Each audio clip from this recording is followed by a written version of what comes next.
Hi everyone. For my learning analytics adventure, what I had wanted to do was to draft a hypothetical learning analytics proposal and implementation roadmap for my current institution.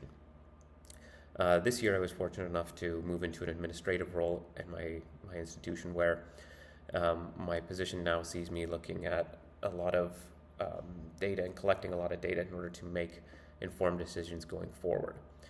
And with that, it sort of aligned perfectly with the theories and skills we've been developing throughout this course. So one of my goals was always to sort of apply everything that we were working on into my institution, and this is sort of the culmination of everything. The institution I'm working at right now is called Colegio Menor San Moronon. It is a private international school located in Ecuador, just outside the major city of Guayaquil. It is a K-12 school. It's a relatively new school. We've just celebrated our 10-year anniversary this year. We began with 20 students in 2013, and we've boomed all the way up to almost 1,300 students, anticipating around 1,400 next year. So we've seen exponential growth since back in 2013. I started at the school last year as in a teaching capacity and moved into an administrative role this year, which, as I mentioned, has enabled me to sort of dive in and see some of the things going on behind the scenes, and this is where the idea for this proposal came forward. So as I mentioned before, the rapid expansion of the school has left some significant challenges in its wake. I've been routinely referring to them as growing pains, but at this point, I wouldn't even call them growing pains. They're just challenges that we need to overcome. One of the biggest challenges we have right now that we've been discussing a lot is our curriculum alignment. The school began as a grade 1 to 5 school, and then our early years program from ages 2 to 4, and then our middle school, high school from ages 12 to 17 were added on later, and they were sort of hastily implemented, which has left some serious alignment issues as students progress through the school. And that's one area where I do think learning analytics can benefit us. Additionally, our assessment practices leave a lot to be desired, in my opinion. We have very inconsistent assessment practices, and I would argue that again, this is something learning analytics could really help us with. Furthermore, the expansion of the school has resulted in us having to rapidly hire new staff and train new staff, and I don't feel we have done our due diligence when hiring new staff, and on top of that, I do not feel we've done a good job of training the staff that have been brought in or our current staff. And on top of the infrastructure challenges and accessibility to resources as a result of the student population growing, there's quite a few challenges at the school that I'm hoping this proposal will look to address. So one of the first challenges that I wanted to look at through this proposal was that idea of curriculum alignment. As I mentioned, our early childhood program and middle school, high school program were late additions and have resulted in inconsistency throughout the school. So one of the things that we've discussed is that it is difficult to obtain meaningful data when we don't have a clear picture of where our students are going and where we want them to go. And in that sense, it's been additionally difficult to get any sort of meaningful feedback on the effectiveness or impact of our courses and our curriculum. So one of the solutions that I'm proposing in this proposal is the implementation of sort of regular check-ins in the form of exit tickets, digital exit tickets. There's a study done, and it's referenced in my report, where an effective way to address curriculum or to look at curriculum is to address whether or not learning expectations were met throughout a course, and then student opinion of that particular course or that particular lesson.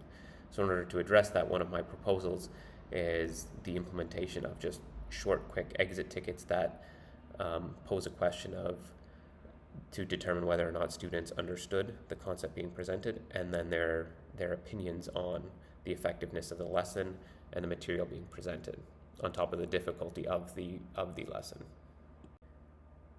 Another big challenge has been um, our assessment practices.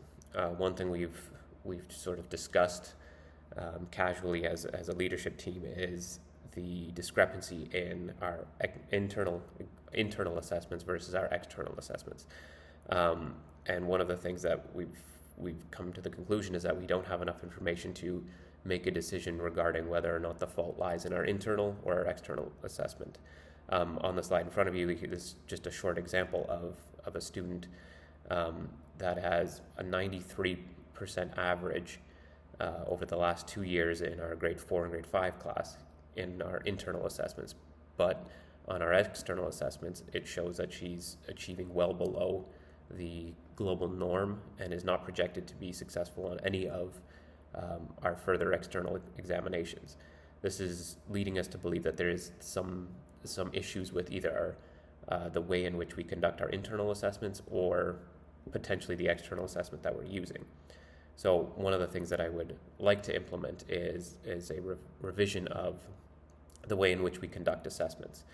Some studies have been done to point at different formative assessments and different ways of conducting formative assessments. And then in my proposal, this is one of the things that I'm suggesting is leveraging our Bring Your Own Device program in order to do digital formative assessments, which give students data instantly, on top of eliminating subjectivity on the part of teachers grading.